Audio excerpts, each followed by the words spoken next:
بسم الله الرحمن الرحيم شركة جلال وحكو سابسي هاي إنان فاهين كسينو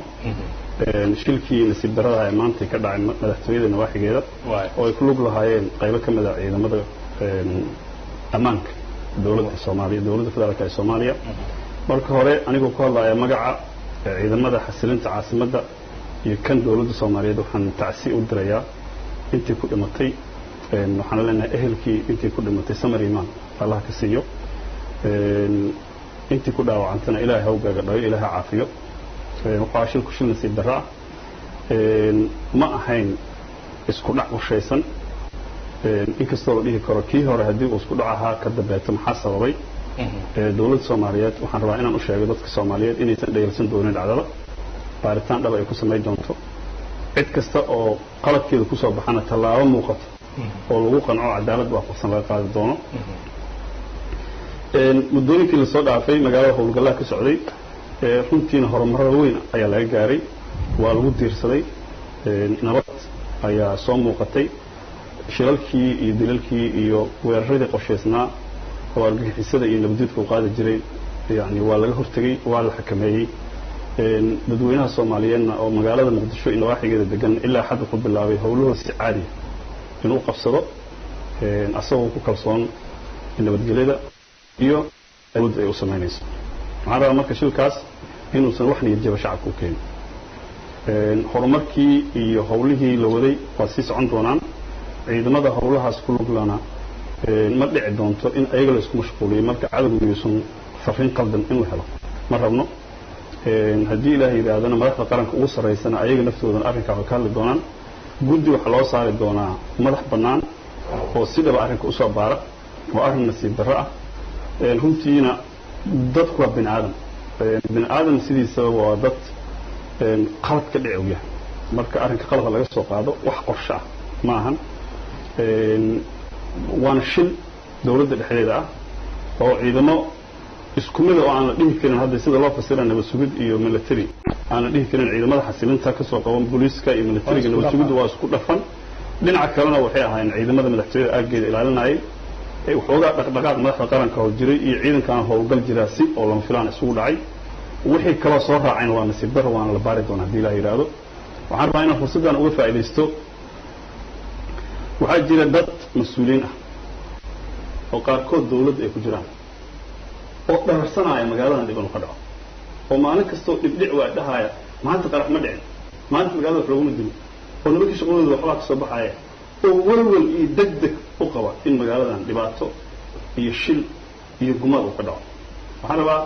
inaan xasuusiyo dadkaas haddii aan khayr ku hadlaynin iska aamuso dad waxaa jira immunity ama xasaanad wax laga ku gabado oo haysta xasaanadu inay wax kasta ka dabooleyso war waxaa jira xorriyad qolqolka waxyaabo aan lagu ogolayn oo ay ka mid tahay kicinta dadweynaha oo ay ka mid tahay wax u dhimida danaha qaranka iyo nabadgelyada qaranka qof marka mas'uul ah oo maalin ilaahay keeno haddii boqol shay oo wanaag la sameeyna aan marnaba ka hadlayn wax yar haday dhacaan la soo boodaay oo si xun u fasiraay hadda arkaas waa nasiib darro waxaan qabaa marka xasaanadu معنيه ما أهن إن حرنا تام على الوصينات سيدا أذيقنا إن لغو واحد قدبين أي سنسور تقلوا هنا أذيقنا الغراء سي مسؤولين كجري أنا ضغنت فطوح عندها أركا مسؤولين دل كان وريتو يشد رأي مع روحكما حدا نوشين مع روحكم لا حكومة اللي فيه وما إلا كانوا دول دي سايست وحرمر للجروة وأمد واحد قوانا يا موحد جمع سنة لا هلوا مساسة دل روحكما وأنا سيدرو marka qaarkood hadii waxay ku leeyihiin qorshe xumo amni magaaladan howlgalku wuxuu ka socday 3 bilood xiriir ciidamada howlgalku socda hal maalin shil ay la xiriir ma dhicin hal maalin sida ciidanku uu tababaran yahay mas'uuliyad ku jirta oo u gudanaa hawshiisa u xakamaysan yahay dadka wanaag u dhaqmayo hal shil kama dhicin maanta wax yar dhaceen in la soo boodboodo la buunbuuniyo oo maalin ilaahay keeno wanaag iyo horumarka la gaaray aan marna soo qaado maalin ilaahay keeno ii sheegay wixii yar oo dhacana la buunbuunayo oo ii sheegeen waliba de ayadoo u muuqato in codka cadow lagu hadlayo horta waa nasiib darro marka de mas'uuliyiinta Soomaaliyeed waxaa la rabaa inay xakameeyaan waxaa la rabaa in aysan bulshada dareen xun gelin waxaa la rabaa qaluubta iyo maskaxda dadweynaha inaysan sumaynin waxaa la rabaa inaysan ciladaynin howlgallada dawladda waaya si yaroo kooban haddii aad noogu sheegtay taliye qaabka wuxuu dhaceen iyo waxa ka dhashay oo ama khasaare ah maxay dhan yihiin qaabka labada shil dad faahfaahin ka bixisay si dadku ay u ogaadaan ay adiga kaaga maqlaan iyo cidda ay khusayso xaqiiqada dhabta ah ilaa horta baaritaan dhab laga sameeyay cid hadda caddayn karta si u dhacay ma jirto waay laakiin khasaaraha waxa way dhimatay shilkii hore hal qof ku dhintay kii dambana 3 qof ayaa ku dhimatay inta waxaan aaminsanahay kii hore shil wuxuu ahaa ay sheegeen oo iska dabiici ah kii dambe ciidamada oo markaasoo madaxweynuhu dhaqdhaqaaqaya ciidamada madaxtooyada loo sheegay in la yidhi ciidamada niisa shabaab isku soo ekeysiyey dhinacaas waa la been fariimay been fariintaas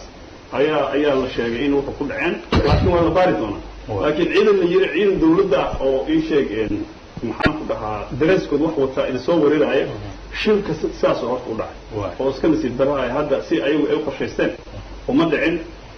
dabcan waa la baari doonaa marka waa ka xunnaa intii dhimatay runtii in ayadoo intaas wanaag ugu soo joogay oo shil la-aan iyo qab iyo quclaan magaalada ahaaday in maanta hadda dadweynaha soomaaliyeed la tusiyo in dawladdii dadkii la rabay in ay sheegeen ayagu ay isla dhintaan oo iswalaalsadaan oo hal cadow lahay inay hadda isku dhintaan horta waa iska nasiib darro waaye laakiin shilalkan oo kale dadweynaha dawladaha horumar ka dhaca iska nasiib darro waxaan ka baranayna waxaa kamid a kow horta inaan bilaabno inaan ka shaqayno inaan walaalayno ciidamada oo aan loo arkin nabad sugid oo aan loo arkin booliis oo aan loo arkin military wax yaroo haddii oo madmadow uu jirana si dhaba inta faraha loola galo meesha looga saaro muhiim waaye waxaa kaloo rabaa askarta nafteeda dhaqan xumada baratay tallaab in laga qaado qof kasta wuxuu sameey asaga dawladda wakiilka maaha wixii hadda loo garaabi karo waa la garan karaa laakiin waxaan la garaabi karin waxaan rabnaa inaan aan u dul qaadan doonin wixii hadda shilalkan ka dambeeyay waa la baari doonaa ciddii qalad ku soo baxana waxaan rabaa inaan u sheego in aan loo tuuri doonin haddii la yidhaahdo oo aysan dhici doonin nabadoonnimo in wax lagu dhameeyo haddii la yidhahdo tallaaba laga qaadi doonaa dabcan dawladnimaduna hadday waxay ku jirtaa in sharciga kala dambeynta la ilaaliyo discipline ama uu jiro nidaam uu jiro oo qofku inuu hoggaansan yahay waa muhiim oo adeegii la rabay in dadka ay sheegeen si wanaagsan ugu adeego inuu hadda xumaan ayaga isugu bedelo waa nasiib darro waxaan rabaa inaan haddana usii sheego hawlgalladii socday intaas iyo in lamida ma sii hakin doonaan dadka aaminsan dawladdu inay isku dhacay shaqadiina hakatay waa waxaas waa been ma dhici doonaan qaladana fahamsantiin ummadda soomaalida waxaan rabaa